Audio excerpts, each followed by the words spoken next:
terkena hipotermia. Wah, Dodo sama Fauzan sama Gentur pun langsunglah mapah si Ruki ini naik ke atas menuju ke tenda yang ada di atas.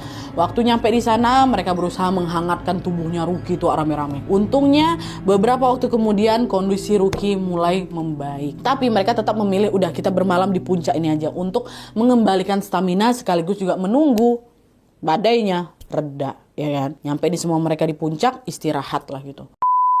Udah lah tuh, besok paginya nih, ternyata suasana di puncak masih mencekam, badainya makin parah lagi, tuh nggak hilang-hilang. Di tengah kondisi cuaca yang tidak menentu itu, dan semua pada juga nggak tahu kapan badai itu ngereda, salah satu di antara mereka bilang, kita mau nunggu sampai kapan di sini weh? Ini udah dari kemarin loh, badainya belum hilang juga.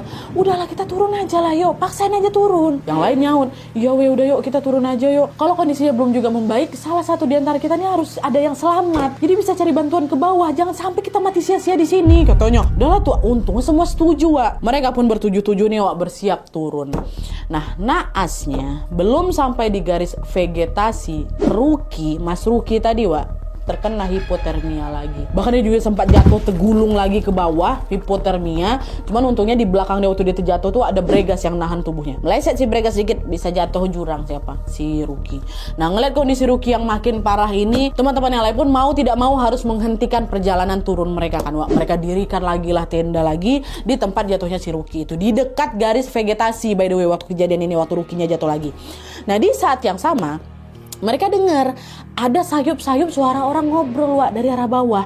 Suara itu nggak begitu jelas, tapi mereka itu paling nggak sedikit lega lah karena ternyata ada orang lain di sekitar mereka, ya kan? Nggak cuma mereka bertujuh aja, ada orang. Nah, dengar itu mereka langsung niup peluit, Wak, macam membuat ngasih kode gitu lah. Kalau ada orang lo di atas, ditiup yang prit-prit gitu. Nah, beruntungnya suara peluit itu dibalas sama orang yang di bawah, ngerespon, ditiup juga peluit sama mereka. Akhirnya mereka bertujuh pun berdiskusi, wah ada orang nih di bawah gitu. Dan waktu itu mereka menunjuk Dewi, perempuan yang satu, ya kan ada dua perempuan, menunjuk Dewi untuk turun ke bawah menemui rombongan itu. Mereka pesan sama Dewi, Dewi kamu turun ke bawah sama rombongan lewat jalur Bambangan ya. Terus kamu cari bantuan di bawah, kata kayak gitu. Jadi Dewi ini disuruh turun untuk nemuin orang yang ada di bawah tadi, nanti bareng-bareng turun juga ke bawah untuk minta pertolongan, tapi lewat jalur Bambangan. Jadi Dewi itu turun di sini buat cari pertolongan, Wak, ya, bukan kabur ninggalin kawan-kawannya. Ya, itu juga udah keputusan bersama.